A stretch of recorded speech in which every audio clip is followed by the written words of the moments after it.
sure that I'm actually live. So hold on, give me a second. Because it's not saying that I'm live. All right. Boom, channel. And it says I'm live. Okay. This is Webflow. Meet the Now, can design I hear tools for the myself? future. That's the The real most powerful question. visual. Do. Come on. Damn that. It's a little low. Or is my YouTube volume just low? And that I'm live. Okay, cool. All right. So I just gotta speak up a little bit. Make sure I have these chats on so I can see you guys.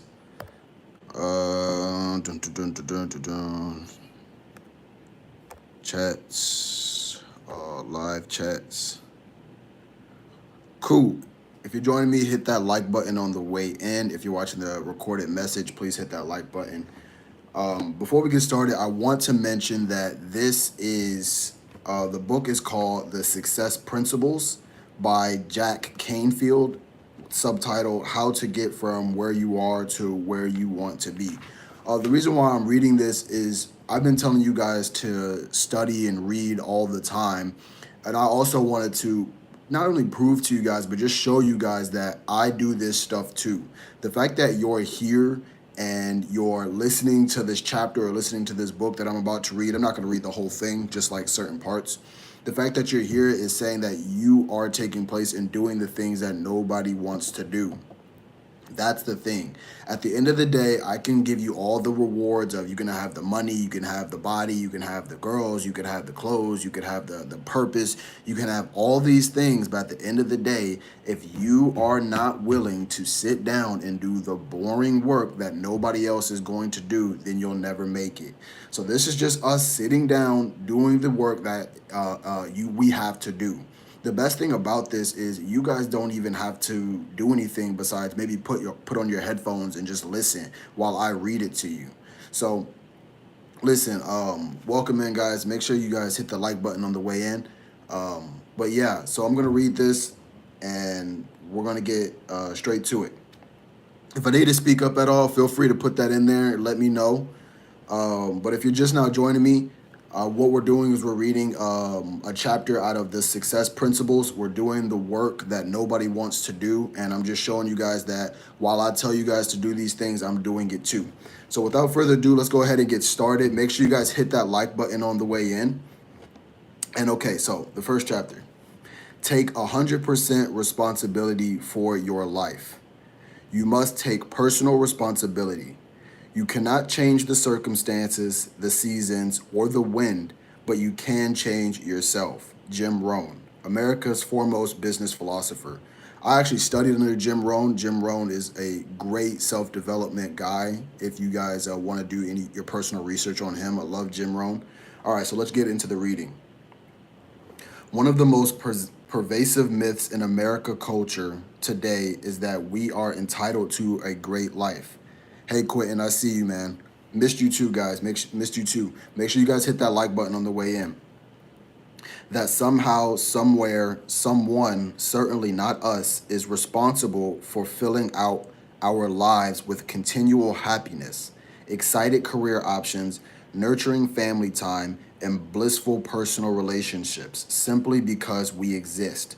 But the real truth, and the one lesson this whole book is based on, is that there is only one person responsible for the quality of life that you live.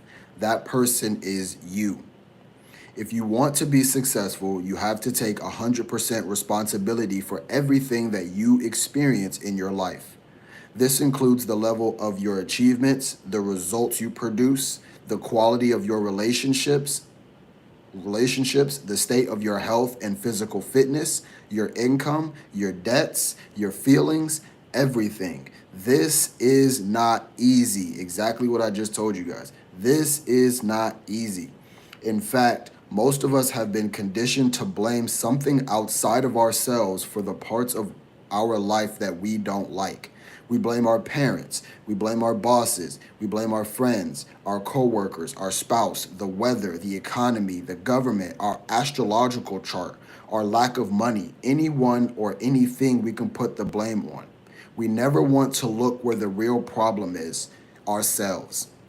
At the end of the day, if you're not going to put in any work, if you're not going to do the work yourself, you can't blame anybody.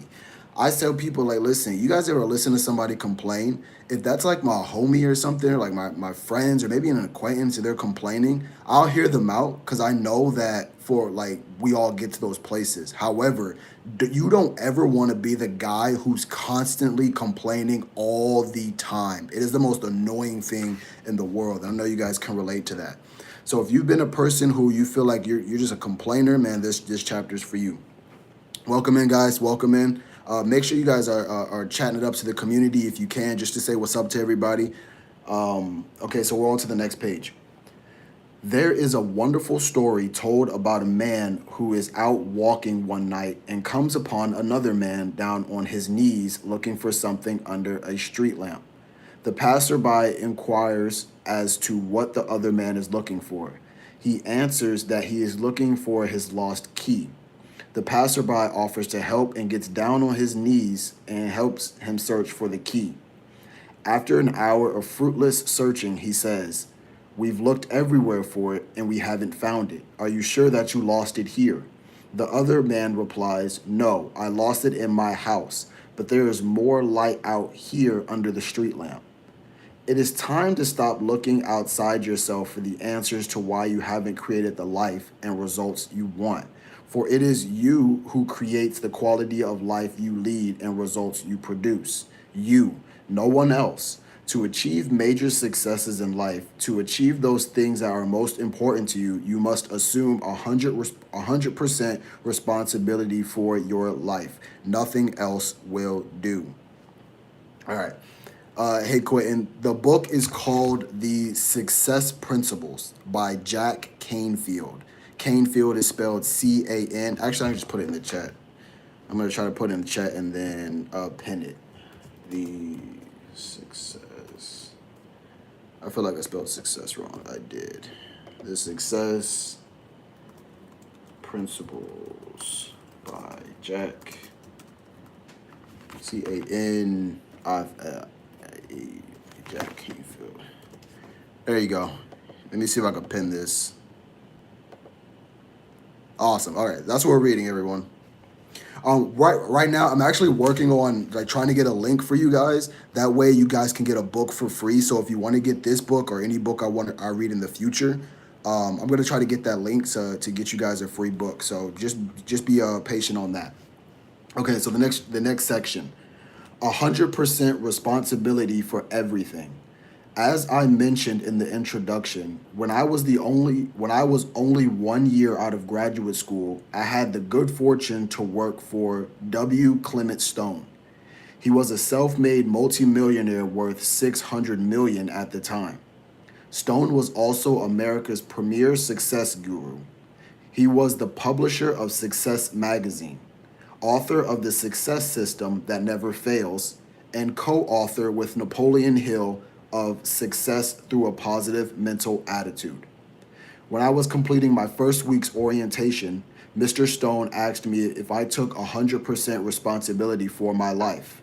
"I think so," I responded. "This is a yes or no question, young man. You either do or you don't." "Well, I guess I'm not sure." Have you ever blamed anyone for circumstances in your life?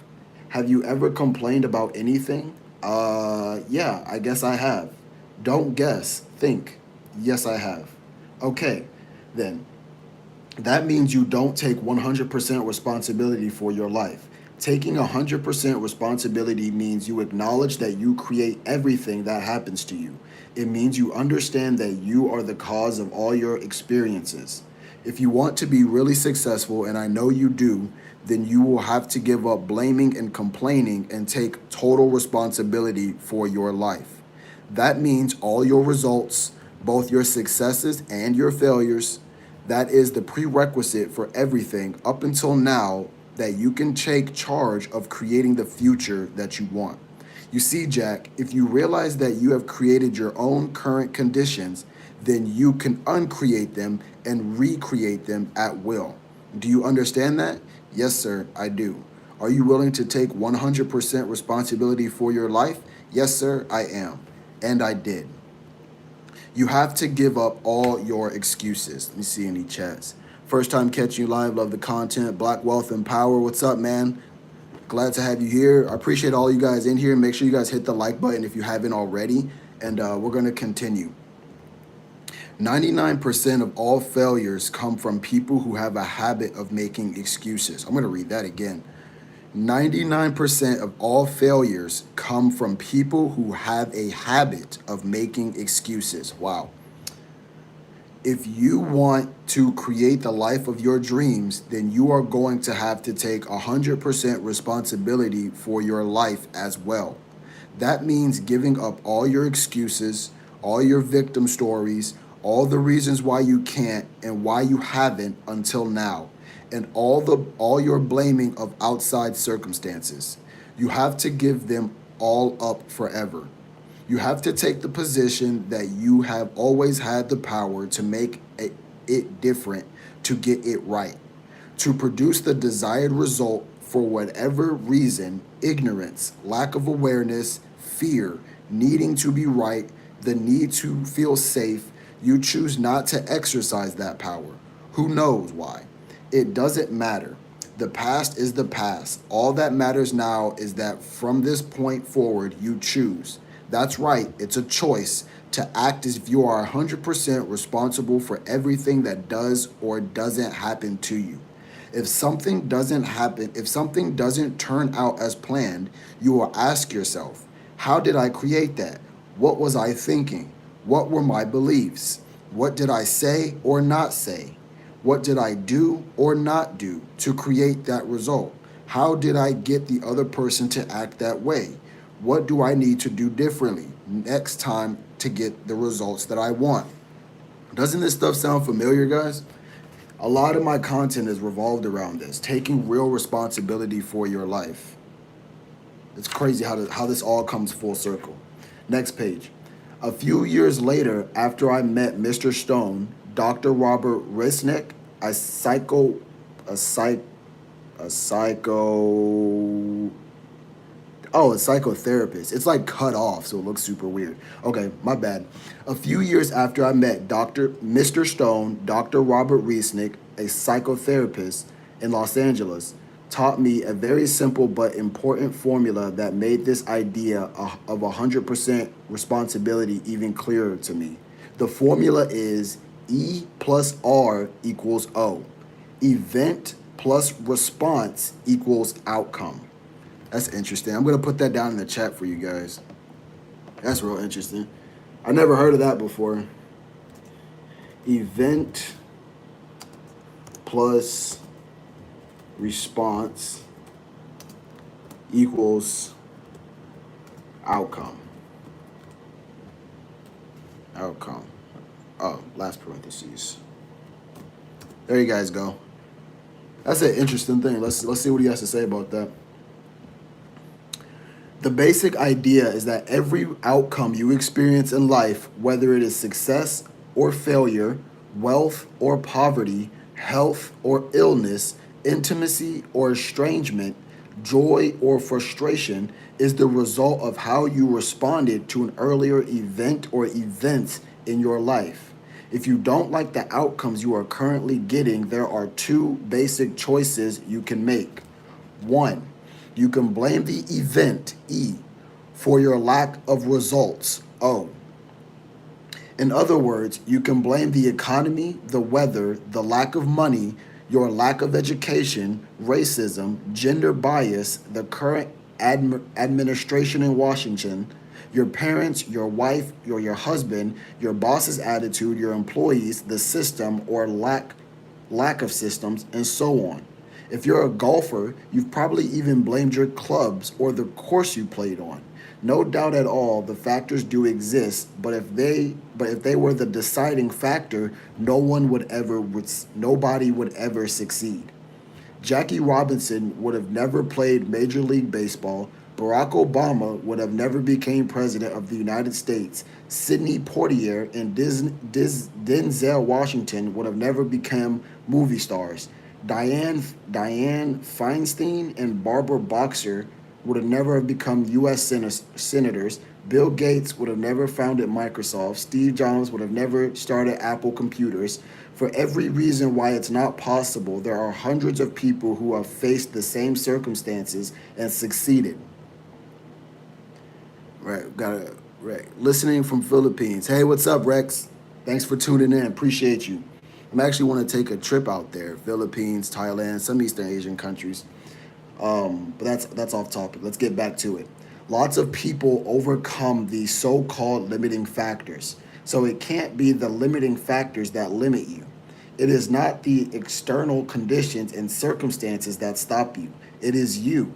We stop ourselves. We think limiting thoughts and engage in self defeating behaviors. We defend our self destructive habits, such as drinking, smoking, and not getting enough sleep, with indefeasible logic. We ignore useful feedback, fail to continuously educate ourselves and learn new skills, waste our times on trivial aspects of our lives, engage in idle gossip, eat unhealthy foods, fail to exercise, spend more money than we make, fail to invest in our future, avoid necessary conflict, fail to tell the uncomfortable truth, don't ask for what we want, and then wonder why our lives don't work.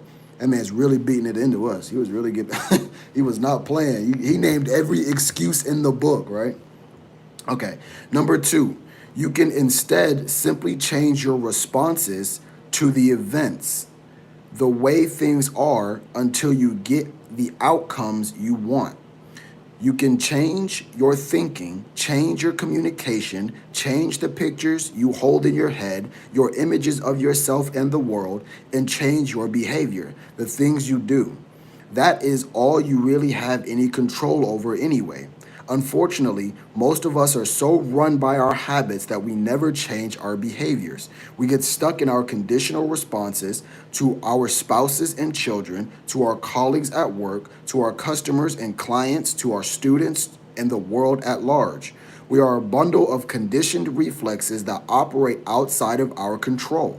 You have to regain your thoughts, your images, your dreams, your daydreams, your behaviors. Everything you think, say, and do needs to become intentional and aligned with your purpose, your values, and your goals.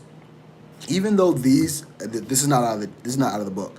Even though a lot of my content revolves around things that he's saying, just me reading this is bringing me up to like a whole nother level of understanding of the topics that I talk about on a daily basis, right? Just seeing that one paragraph, it's just like, man, there are so many cracks in my formula, in my systems that I know I could fix that need to be fixed. This is all going off just by me rereading that paragraph. So this is the next paragraph. If you do not like your outcomes, change your responses. Let's look at some examples of how this works. I remember living in Los Angeles during a terrible earthquake. 2 days later, I watched as a CNN reporter interviewed people commuting to work. The earthquake had damaged one of the main freeways leading into the city. Traffic was at a standstill, and what was normally a 1 hour drive became a 2 or 3 hour drive. The CNN reporter knocked on the window of the doors of the car stuck in traffic and asked the driver how he was doing. He responded angrily, "I hate California. First there were fires, then floods, and now an earthquake? No matter what time I leave in the morning, I'm gonna be late for work. This sucks." You guys like my voices? All right. Then the reporter knocked on the window of the car behind him and he asked the second driver the same question. The driver was all smiles. He replied, "It's no problem. I left my house at 5 a.m. I don't think under the circumstances my boss can ask for more than that. I have lots of music and my Spanish language lessons with me. I got my cell phone, I have coffee in my thermos, my lunch, and I even brought a book to read, so I'm fine." Now, if the earthquake or the traffic, the event, were the really deciding variables, then everyone should have been angry, but everyone wasn't. It was their individual response to the traffic that gave them that particular outcome. It was thinking negative thoughts or thinking positive thoughts, leaving the house prepared or leaving the house unprepared that made the difference. It was all a matter of attitude and behavior that created their completely different experiences. I've heard there's going to be a recession. I've decided not to participate. A friend of mine owns a Lexus dealership in Southern California. When war in the Middle East broke out, people stopped coming in to buy Lexuses. My friend and his sales team knew that if they didn't change their response to the event of nobody coming into the showroom, they were going to slowly go out of business. Their normal response would have been to continue placing ads in the newspaper and on the radio, then wait for people to come into the dealership. But that wasn't working. The outcome they were getting was a steady decrease in sales. So they tried a number of new things. The one thing that worked was driving a fleet of new cars out to where the rich people were: the country clubs, the marinas, polo grounds, parties in Beverly Hills, Westlake Village, and Lake Sherwood, then inviting them to take a spin in the new Lexus. Let me pause for a second. I love reading books like this because we all know what a country club is. We all know Beverly Hills, right? We know those are common. At least if you're from America, those are very common. We know what a country club is. We know what Beverly Hills is. I have never heard of Westlake Village, and I've never heard of Lake Sherwood. I know what a marina is, but I didn't know it was a place where people gathered. And polo grounds. I didn't think people still played polo. So I would look at stuff like this and be like, huh, now I'm gonna look these places up and get more familiar with the area. It's wild. So like just things like this are just gonna give you like different conversations. Cause like if you're having a conversation with somebody and they say they're from Westlake Village, I now know that that's on the same level of Beverly Hills. Or of course I'm gonna look it up and see what that looks like. So what does that mean? Like Sherwood, I just took my boat out to the marina, right? These are like simple things that you're doing that you're like, oh wow, okay, I understand more about this person without them actually having to tell me. Okay, so let's get back into it. Now think about this. Have you ever test driven a new car and then got back into your old car? Remember that feeling of dissatisfaction you felt as you compared to your old car to your new car that you just driven? Your old car was fine up until then, but suddenly you knew there was something better and you wanted it. The same thing happened with these folks. After test driving the new car, a high percentage of the people bought or leased a new Lexus. The dealership had changed their response to an unexpected event, the war, until they got the outcome. Until they got the outcome, increased sales that they wanted.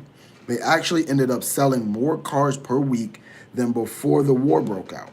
Everything you experience today is the result of choices you have made in the past.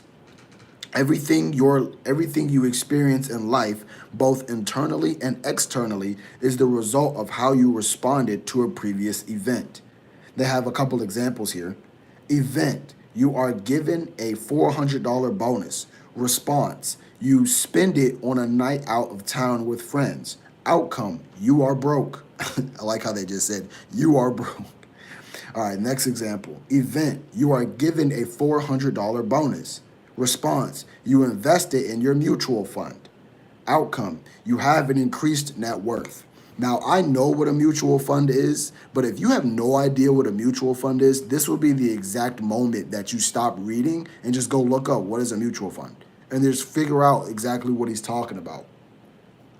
Okay, next. You have control over only three things in your life: the thoughts you think, the images you visualize, and the actions that you take, your behavior. How you use these three things determines everything you experience. If you don't like what you are producing and experiencing, you have to change your responses. Change your negative thoughts to positive ones. Change your daydream about. Change what you daydream about. Change your habits. Change what you read. Change your friends. Change how you talk to yourself and others. If you keep on doing what you've always done, you'll keep on getting what you've always gotten.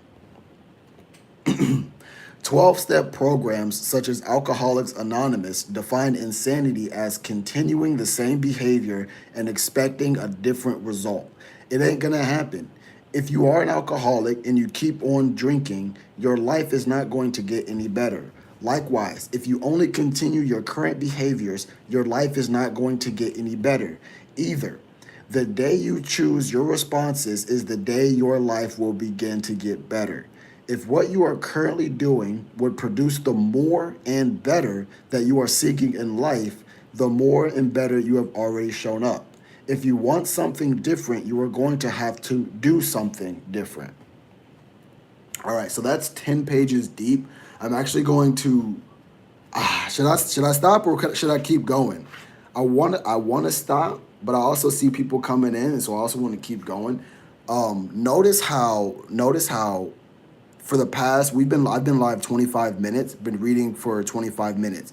Imagine if you read for 30 minutes a day, or heck, we'll just say 30 minutes a week, right?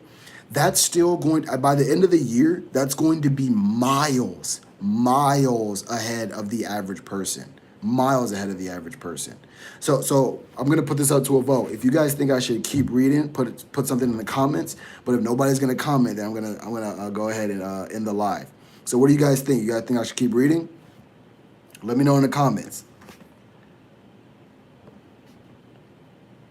You have to give up blaming. They have a couple comics here. More complaining. All right, I'm not seeing any comments. Listen, if you want me to start reading, don't put anything, but if you want me to keep going, just say keep going in the comments. Thanks you guys for hitting that like button. I really appreciate that. I appreciate all of you who are still here, by the way. Really enjoy that. This is something I think I'm going to keep doing, just to like read, not only to hold myself accountable to read for 30 minutes a day, 25 minutes a day, 15 minutes a day, whatever, but just to also share that with you guys. So if you're like out on the road, I know some of my listeners are truckers. If you guys are working that night shift and you guys just need something positive to listen to, you know, I'm here for you. What else? What else? I know a lot of guys who are just doing things that, you know, maybe you can't get in that 30 minutes. And while I would say that's an excuse, I still completely understand, because when you're in that work life, man, it gets a little hectic. So that's gonna be it for now. I'm not seeing anybody comment, so that's gonna be it for now. We're gonna put a bookmark in this, and we'll either continue this reading tomorrow or another day, or we'll get a whole new book of if something catches my eye. So with that, like I said again, I really appreciate you guys for being here, and wishing you guys all the best. And I'll see you guys later. Peace.